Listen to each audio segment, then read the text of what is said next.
Hello everyone. In this video we're going to be solving a super exponential problem.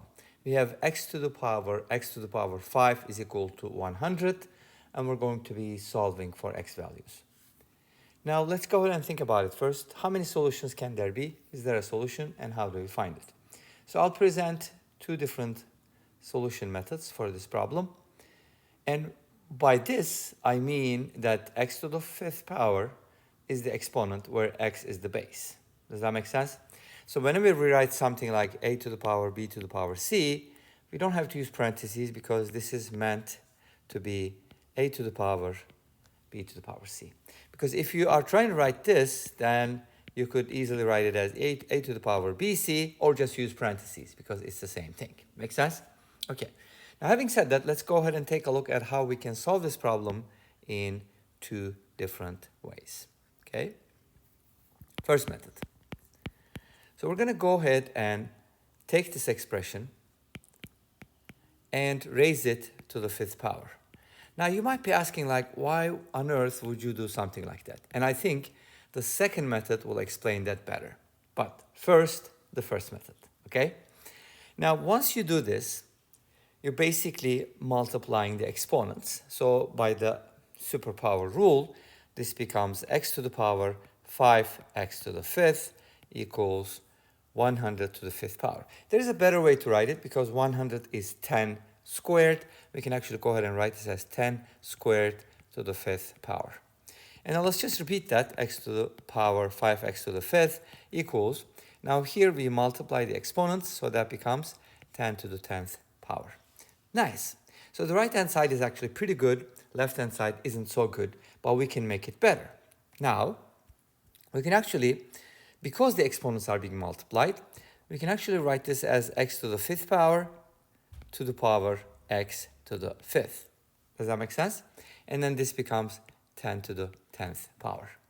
So now what we did is remarkable because the base and the exponent are the same on both sides. Isn't that cool? Absolutely, right? So let's go ahead and see how we can use this.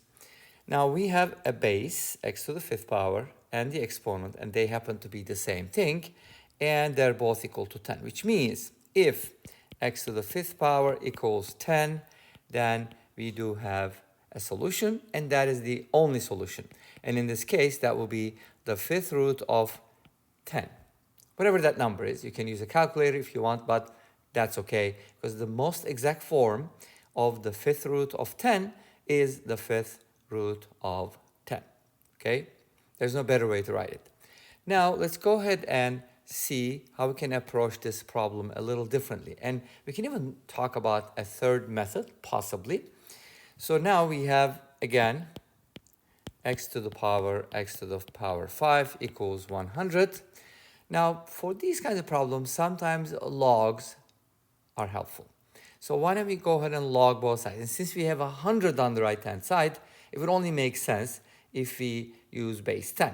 And as you know, or you should know, base 10 is written without the base, so we can just write log, which is log. If you wanted to write the natural logarithm, then you can use ln. Unfortunately, some textbooks and professors use log for the natural logarithm, which is kind of unfortunate, but what can you do about it? So let's go ahead and log both sides. Again, this is base 10. And if you want, you can use parentheses. I usually don't. But properties of logarithms tell us that we can actually bring this x to the 5th to the front. And when we do, we get x to the 5th multiplied by log x equals log 100. Now, 100 is 10 to the 2nd power. And again, properties of logarithms tells us, hey, we can move this to the front, and that becomes 2 times log 10. But as you should know, log 10 is 1 because it's log with base 10. Make sense? So this becomes 2. Awesome. This is what we get. Well, not necessarily so awesome, but if you take a good look, you're going to realize this is made up of two things, right? X to the 5th and log x. Is there a way to make these two things the same? Yes, if only we had log x to the 5th power, it would work, right? but it can easily be done. You can just multiply both sides by 5, and that would give you this, but go ahead and take this 5 and put it over here.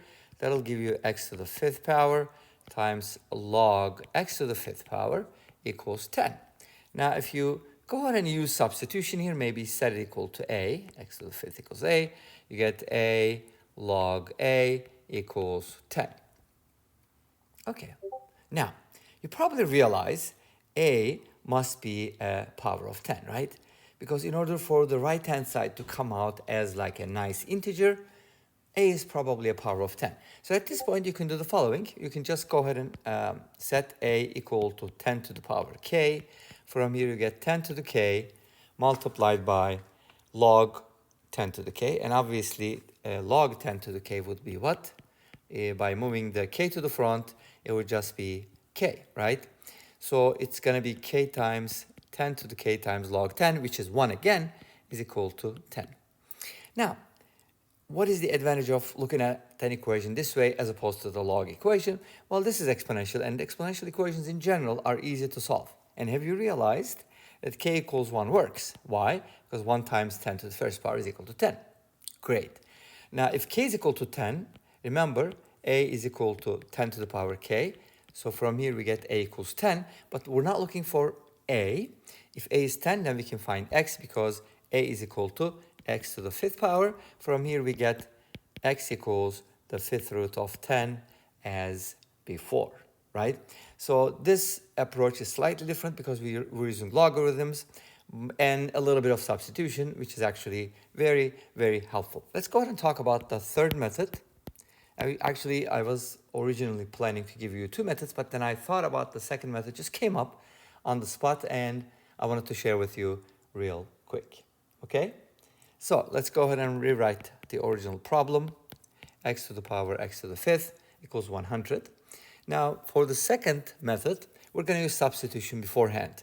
So let's go ahead and call this something. How about y? If x to the 5th power is equal to y, then from here, x equals the 5th root of y, right?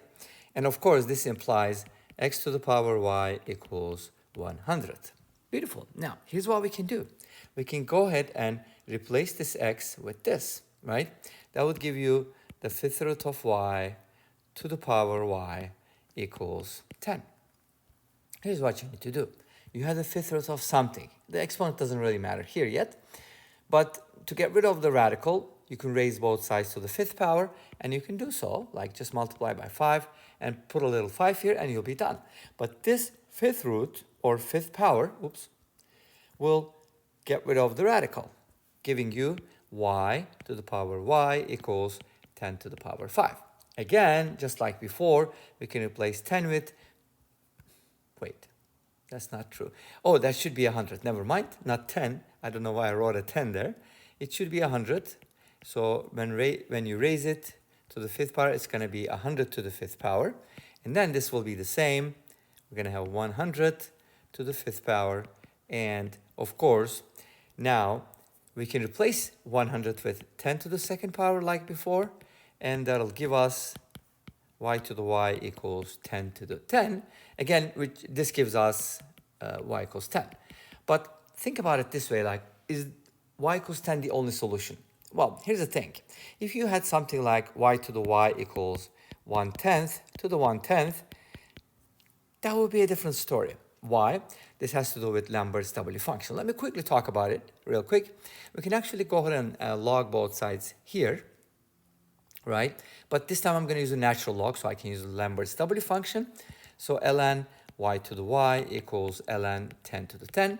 This gives us y ln y equals 10 ln 10. So we know y equals 10 is a solution, but we need to make sure that there are no other solutions. And Lambert's W function comes in handy because we can just write it as ln y times e to the power ln y. This can replace y here. And the same idea on the right-hand side. And now, if you apply Lambert's W function on both sides, you're going to realize that this gives you ln y equals ln 10, which means y is equal to 10. But of course, you have to consider both branches of the Lambert's W function, and I made quite a few videos. By the way, I also have another channel that focuses on complex numbers, which is called aplusbi, and I also have a Shorts channel. And this brings us to the end of this video. Thanks for watching. I hope you enjoyed it. Please let me know. Don't forget to comment, like, and subscribe. I'll see you next time with another video. Until then, be safe, take care, and bye-bye.